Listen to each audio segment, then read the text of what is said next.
وہ تو ٹائم ہوتا ہے، ہر بندے کا ایک ٹائم ہوتا ہے، اس ٹائم کے بعد اسے خوشیاں غم سب وہ زندگی کا حصہ ہیں۔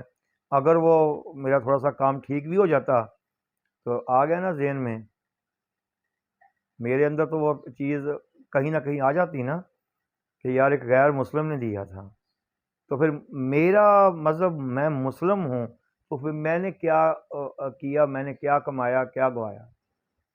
تو میں نے نا یہ جب سوچا دیکھا، میں نے اسی وقت فیصلہ کر لیا کہ مرنا تو بہتر ہے، بھوک سے مر جانا، کس طرح بھی مر جانا، تنگ دستی گزار لینا، لیکن اپنے دین سے بے وفائی کسی صورت بھی بہتر ثابت نہیں ہوگی۔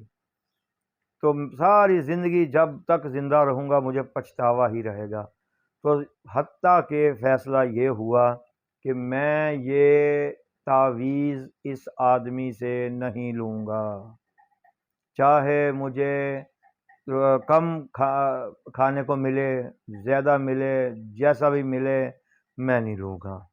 ہاں یہ بھی ہے، کسی سے مانگنا بھی نہیں ہے، کیونکہ اللہ کے ہوتے ہوئے، پنجتن پاک کے گھرانے کے صدقے ہوتے ہوئے، ان کی جو ہے نا وہ کہتے ہیں سفارشیں ہوتے ہوئے، میں کسی سے نہیں مانگوں گا، اس سے ہی مانگوں گا۔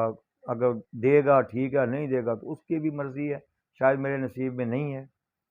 چلیں جی، میں نے یہ فیصلہ کر لیا کہ میں نے نہیں آنا لینے، میں نے یہ کچھ نہیں کرنا۔ کیوں؟ کیونکہ یہ میرا ضمیر اور میرے دین کے خلاف تھا۔ تو میں نے جناب تہیا کیا، اسی وقت ہی میں نے اس کو 50 روپے جو میرے پاس وہ آخری تھے، کوئی اور پیسہ نہیں تھا، میں نے وہ جو اس کو دے دیے تھے، تو میں نے اسی وقت تہیا کر لیا، میں نے کون سا دوبارہ تیرے پاس آنا ہے، میں نے نہیں اب آنا، یہ میرے پنجتن پاک کے جو ہے نا نالین پاک، ان کا صدقہ میں نے دے دیا۔ اب تو جہاں جاؤ، تم اس کا کچھ کھا لو، لے لو، رات کا کھانا کھا لو، کیونکہ 50 روپے کچھ ٹھیک تھے اس وقت۔ اس وقت میرے خیال 2 3 4 روپے کی روٹی تھی ہوتی تھی، تو 5 4 روپے کا کوئی سالن وغیرہ مل جاتا تھا، اتنا وہ پیسے کم بھی نہیں تھے، ٹھیک تھے وہ۔ بہرحال جی میں نے وہ دے دیے، دے کے میں نے اپنے دل کو تسلی دی، تہیا کیا کہ میں الحمدللہ ایک مسلم ہوں، انشاءاللہ اپنے دین پہ زندہ رہوں گا، اپنے دین پہ ہی مروں گا۔ تو حالات جو بھی ہیں وہ میرا اللہ ٹالنے والا ہے، انشاءاللہ تعالی رہبر مرشد پاک کے صدقے، پنجتن پاک کی دعا کا صدقہ انشاءاللہ ٹھیک ہو جائیں گے۔ تہیا کر لیا میں نے، تہیا کر کے جب میں واپس گھر آیا، پوچھا جی کیا بنا، میں جو بھی بنا وہیں چھوڑ آیا ہوں، مجھے نہیں وہ دولت چاہیے، مجھے وہ پیسے نہیں چاہیے جو مجھے اپنے اسلام سے منہ پھیر کے ملے۔ میں نے وہ پیسہ کیا کرنا جو میرے لیے ایک عذاب ہو۔ عذاب سے بہتر ہے تھوڑا کم کھا لینا، کم سے کم مرنے تک، موت کے وقت تک بندے کو اپنے آپ پہ شرمندگی نہ ہو۔ تو بھائی میں نے یہ بس تہیا کر لیا، اس ایریے کو چھوڑا، گھر آ گیا، نئے سرے سے جستجو کرنی شروع کر دی۔ کام تو مکینیکل کرتا تھا، انجینئرنگ مکینیکل میری لائن ہے، کرتا رہا، ویسے جو بھی ہوا کرتا رہا۔ اللہ پاک نے رحمت کی، تو اس واقعہ کے 2 3 ماہ بعد اللہ پاک نے مجھے بیٹی دی۔ تو بیٹی دی، شاید میرے ذہن میں تھا کہ یار میں تو پہلے ہی تنگ دست ہوں، اب بچیوں کا آگے جو بڑی ہوتی ہیں رشتے کرنے، ان کا پھر جو تھوڑا بہت ساز و سامان جو بھی ہوتا ہے، لیکن یہ ہوتی تو عارضی باتیں ہیں۔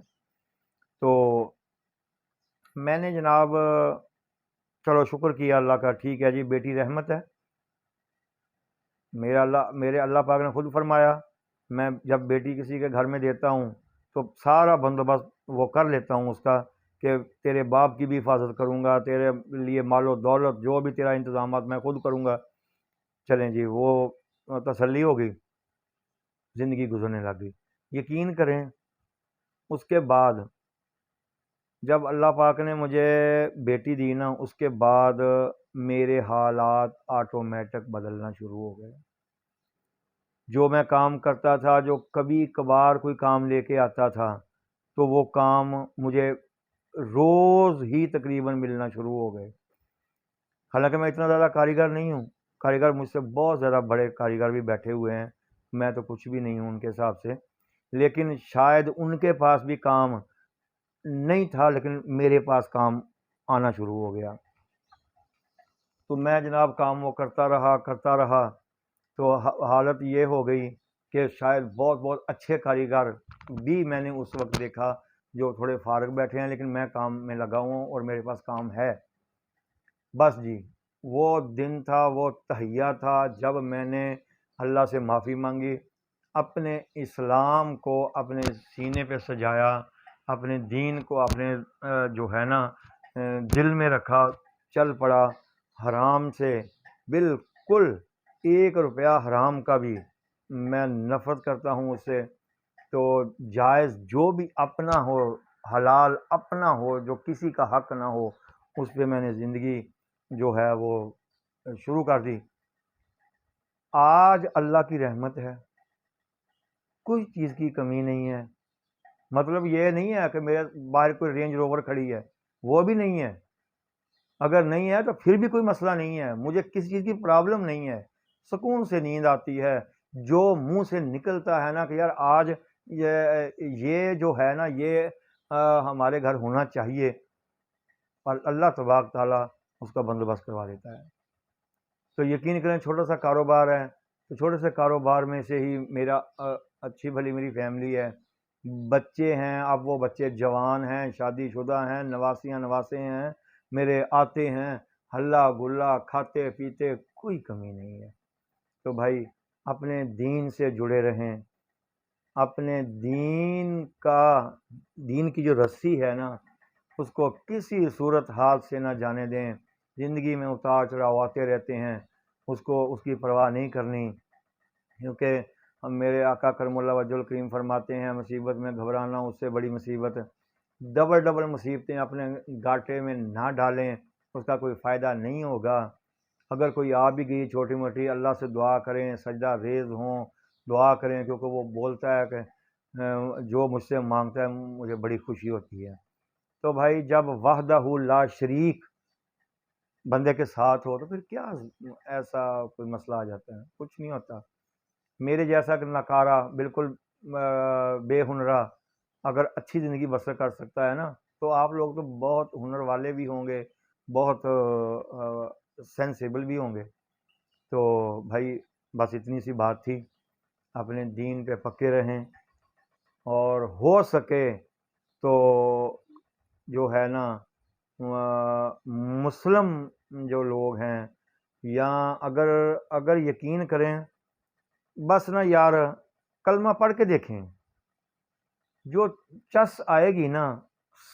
کلمہ بھی تو صحیح پڑھنا چاہیے نا، کلمہ پڑھ کے پھر عمل بھی کرنا چاہیے نا. یہ نہ ہو کہ کلمہ تو پڑھ لیا لیکن سارا کچھ ویسے ہی چل رہا ہے، جو ہلے گلے تماش بینی جو بھی ہے، حلال حرام جو کھانا پینا شرابیں کبابیں، اس طرح نہیں چلے گا بھائی، نہیں چلے گا. تو اپنا خیال رکھیں. انشاءاللہ تعالی اللہ کی رحمت سے اللہ سے کبھی مایوس نہ ہوں، کیونکہ وہ بادشاہوں کا بادشاہ ہے. جو بادشاہ بڑے بڑے بادشاہ ہیں وہ بھی اس کے سامنے فقیر ہیں.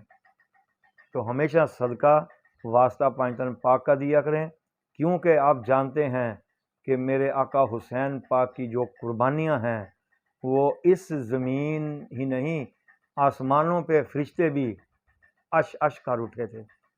تو واسطہ دینا کبھی نہ بھولیں، کبھی زندگی میں کوئی بھی کمی نہیں آئے گی انشاءاللہ. اوکے جناب، تو اللہ رحمت کرے. کافی لمبی ویڈیو ہو گئی، انشاءاللہ پھر ملیں گے کسی دوسری ویڈیو کے ساتھ. اوکے جی، خدا حافظ.